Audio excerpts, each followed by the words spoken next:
different processes and regional norms. So it is mandatory, for example, for our apprentices to take the My Scientific Workshop. It is a mandatory course right now. And not a course because the course is too long, but like a mandatory activity.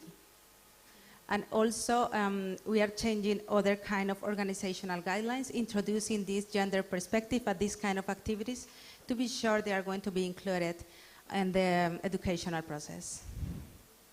So the last thing that I want to tell you is that we are convinced that women in STEM and green industries is possible. Thank you so much.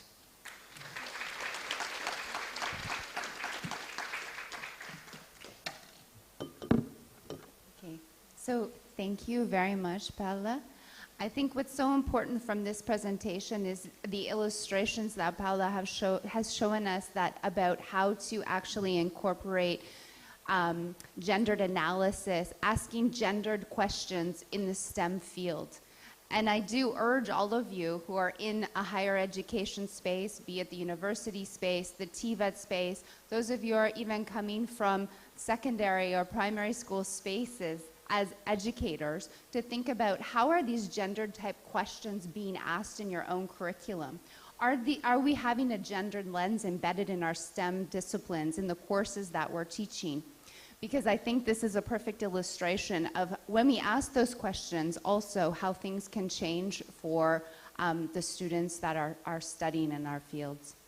So last but not least, I'll hand the floor to Roseanne Diab, who is a professor emeritus in the Department of Environmental Sciences at the University of KwaZulu-Natal in Durban, South Africa. And she will speak to us about her project, in which some findings from her project or learnings from her project that looked at systemic and systematic barriers at the 16 Arua universities, which are is the African Research University.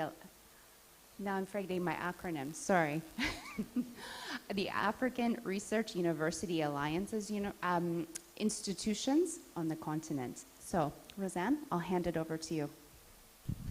Thank you very much, Katie, for the introduction, and thank you also to the IDRC for the invitation to be part of this panel. So yes, I will speak about some of the results from our research project, but I'm going to preface it with a very brief overview of some of the gender gaps that one observes in the energy sector. I'll do it very briefly, but perhaps dwell a little bit more on the gap in energy-related education. I'll then move on to looking at some of the systemic barriers that we unearthed during our investigation in our study. And I'll see how the time goes, reflect on some of my own personal experiences, because we were asked to do that, so I'll see if I've got time in the energy space, because I think it is important for some of the interventions going forward. So first of all, just to deal with the gender equalities in the energy sector, I think they manifest I've captured them in 4 different ways. So first of all, the gender gap in energy access.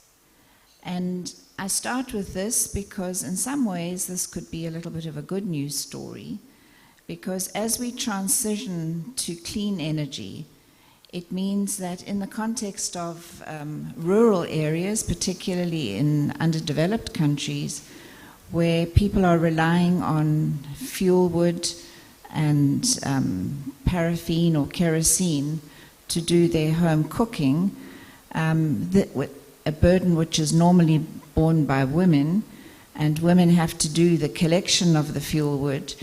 If one transitions to clean energy through something like a microgrid or access to electrical energy, then they overcome the terrible health burden that one faces as a result of being reliant on fuel wood.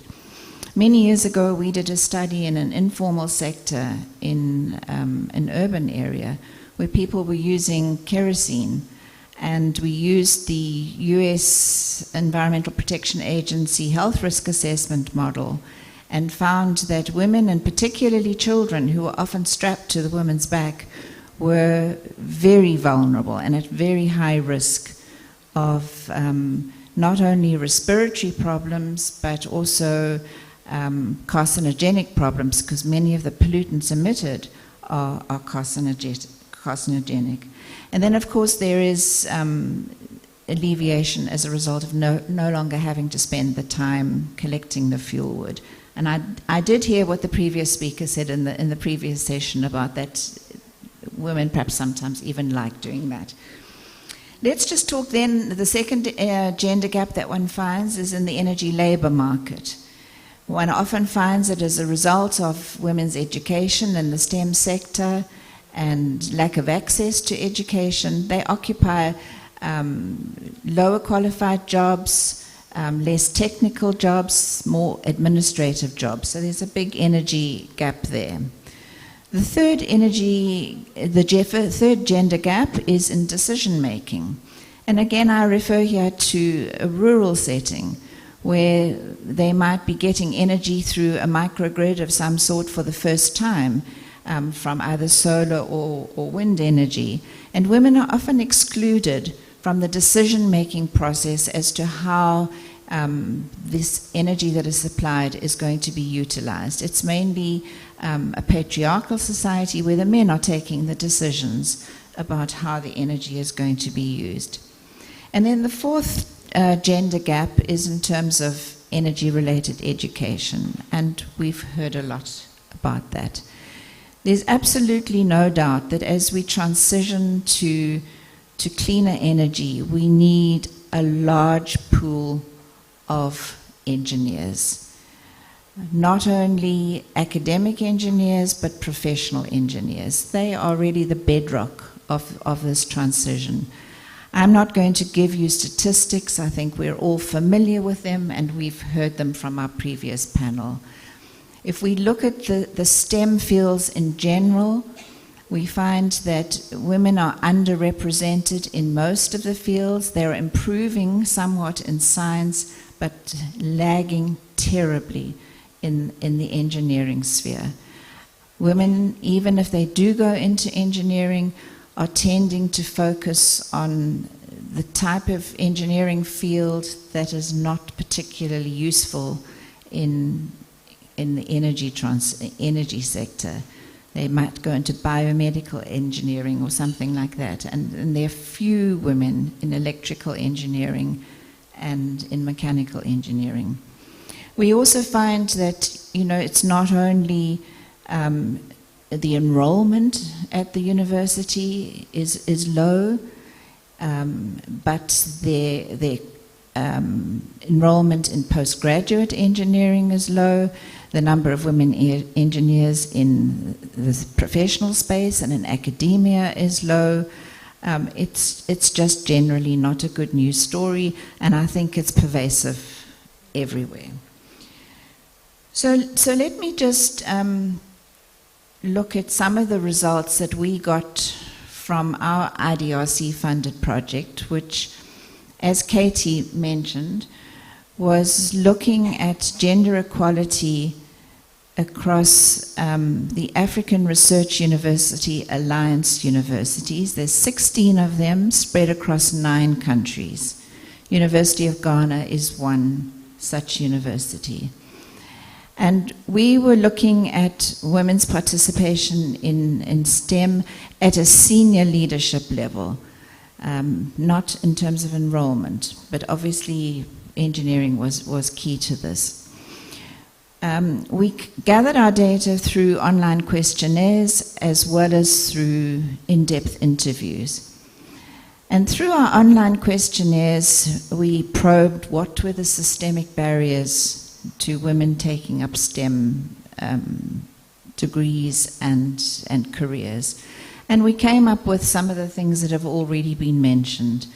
Lack of role models, lack of visibility, poor networks for women, being marginalized from the networks, institutional culture, which was not very favorable to women, also the societal culture, very patriarchal in many ways, which was mentioned, and often women felt excluded.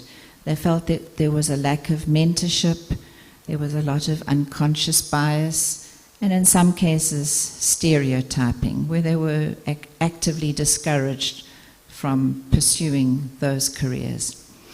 So those results were not really surprising. Many people have spoken about the barriers that women face when they enter into the STEM fields. In our in-depth surveys, however, we were able to probe a lot deeper, and we came up with some findings which had not previously been mentioned. So, for example, the online survey asked both men and women whether they had ever experienced sexual harassment before. And very few answered positively. I think there were 3. Even 3 is perhaps too many, but it was a very small percentage. When we did our in-depth surveys, we were able to probe a lot deeper. One of the key findings that came out, and the women spoke about this, in fact they poured their hearts out to us, about the gendered microaggressions that they experienced. And these were particularly prevalent in the fields, the STEM fields, where there are very few women.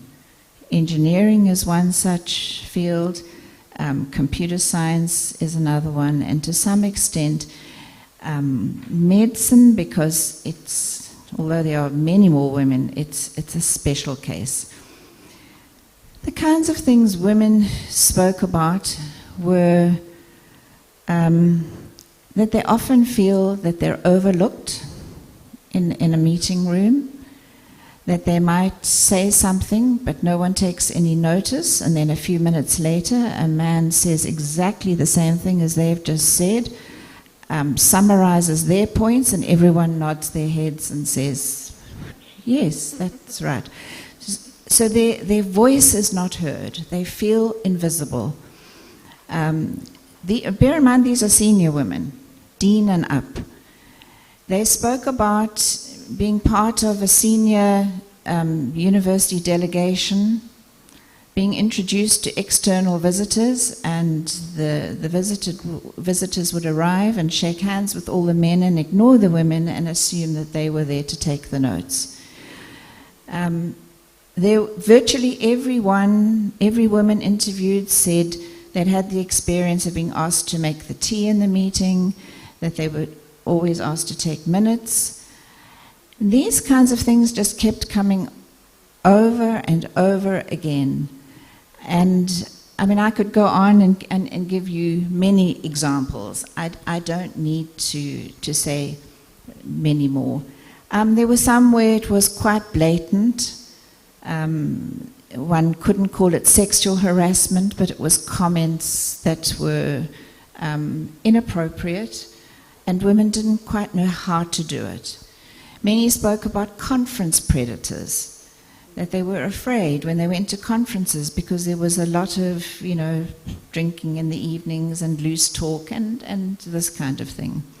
So it seemed that what we were uncovering for I don't know, but perhaps for the first time in an African setting, it's well known in the North American and European setting, that these women are definitely experiencing gendered microaggressions, which is a barrier to their advancement. And often they're excluding themselves from events and academic functions because of this, and so it affects their promotion. So I think that was one of the findings that came up from our research project. And then I said just very quickly my own personal experience, and now I'm giving away my age totally, but when I think back on my school and at the end of the school when we were getting career counseling, we as girls were given three options for careers. If you did well at school, become a teacher. If you did reasonably well, but not too well, become a nurse. And if you didn't succeed, become a typist. Those were the three options. So I became a teacher. I went to university. I think I would have enjoyed engineering, but it was never part of my option. And I think that's very sad. And then if I also reflect back, out of 180 girls who finished high school, there were less than 10 of us who went to university. I think that's a shocking statistic. In my class, my geology class, there were 2 girls. In the mathematics class, there were 6 girls. And, I could just go on and on. So I think in terms of interventions, it's right throughout a girl's life. And people have spoken about this before. It's when they're young and, children, they need to be exposed to all the things that the boys are exposed to. Career counseling is extremely important. And then I think the universities have got a big role, and I know they are playing this role, is to try to promote science careers for women and encourage women to come into those fields. So I'll close there. Katie, thanks very much. Thank you very much. Thank you. And I think both your personal reflections on your own experiences and also these very interesting findings that have come from your study helps us sometimes widen our conceptualization of gender-based violence in our institutions and helps us reflect on or ask questions about the institutional policies. Again, urging those of you in the higher education space or connected to that space to reflect on, even within your own, if you're not in the higher education space, but in the private sector, what are our GBV policies? What are our and sexual harassment policies? And I know in speaking with various members of the project teams in which we're supporting, thinking about how those institutional policies are actually enacted is so key. We can have policies on the books, and I think this is a key finding, Roseanne, that came out of your study, is that policies might be on the books, but how are they actually enacted? If someone experiences microaggression or sexual harassment in the academy, is it actually the perpetrator who may be listening to the case? Because I think this is a significant issue, and it actually is the reality, right? And I think this makes it then very difficult to take these things forward and actually address them. So I now would like to open the floor to questions, comments, thoughts that may have emerged for those of you in the audience based on the presentations.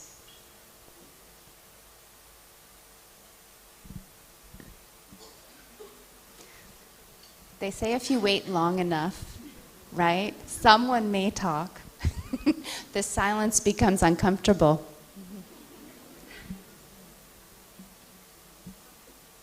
Oh, does someone is there a mic?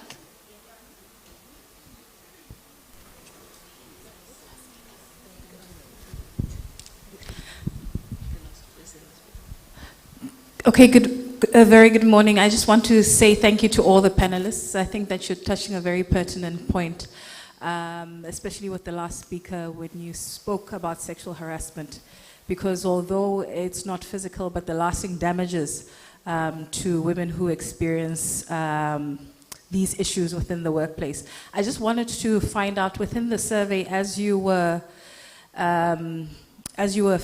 gathering information, was there some form of definition of sexual harassment that you used, to solicit answers from? I don't know if soliciting is even the right word when speaking about this, but to get answers from, because I think at times, especially with the cultural norms that we have, first and foremost, there are varying definitions sometimes, especially as women.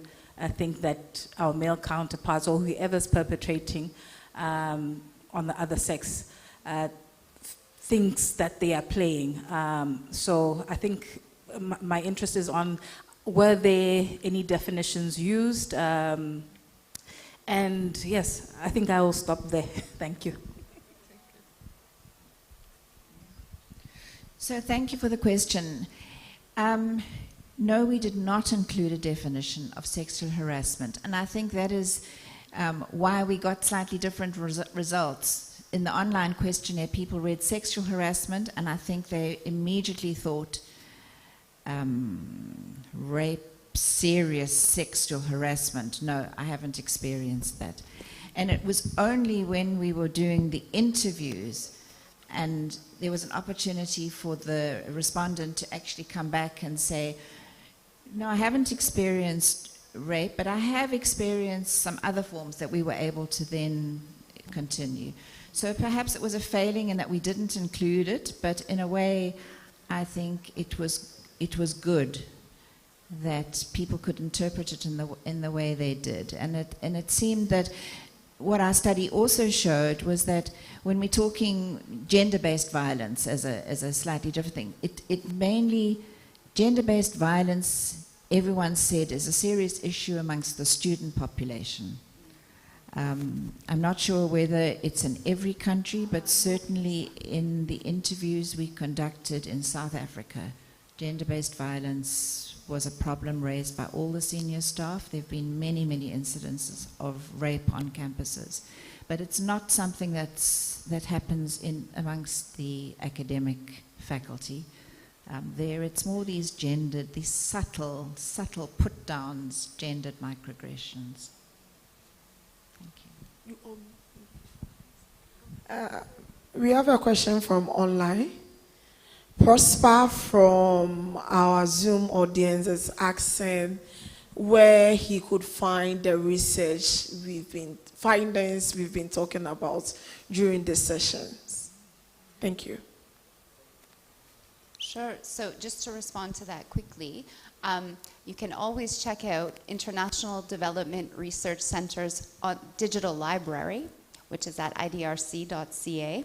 And we have all of our reports from our projects on are openly available, as well as I know maybe the panelists can speak to. They're in the process of publishing, but in open access peer-reviewed journals.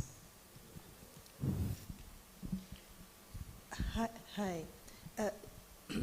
Thanks for all of those inputs, because it really was a nice arc from how you develop your career, in the workplace. But then I think ending very importantly, and I think you could see, I mean, certainly the two of us were nodding, and I like the term you used there, Roseanne, microaggressions. So you go through that huge arc to get to that level, and then you have to deal with microaggressions for barriers to entry for women within any sector, but in this, what we're talking about gender. So I'm wanting to find out from you, I think I like the way you framed it, Roseanne, and from your work, what is the solutions and what is the support you're going to be getting for the next level of the work? Because I think identifying it, and we all recognize it as women at different levels, those microaggressions, but I think how do we deal with it, and what kind of support you're going to be getting from the community to continue with that work? Because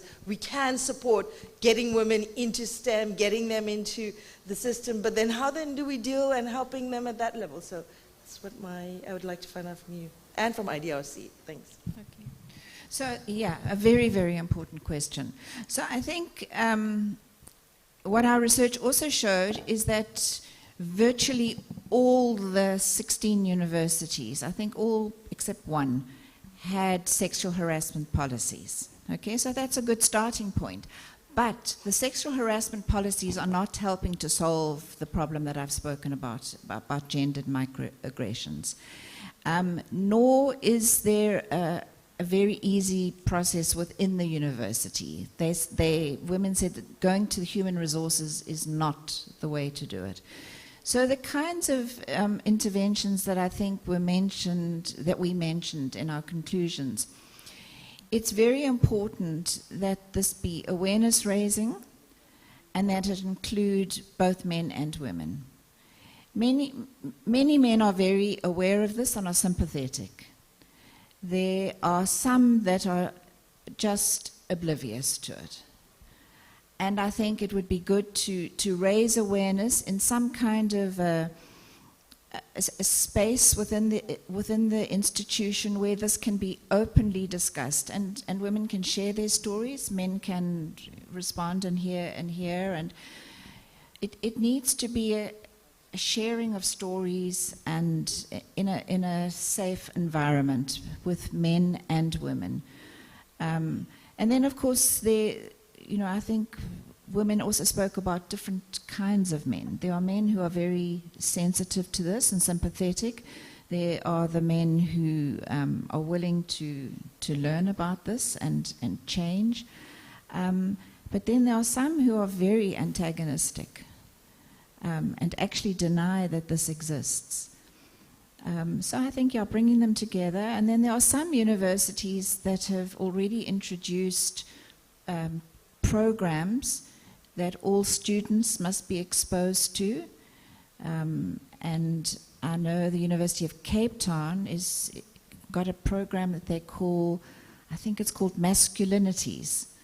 So it's to talk to men about, masculinity is so important, but toxic masculinity is not something that we need to hear about. So I think that's quite an innovative intervention. There are a couple of training programs that some universities have introduced. Thanks.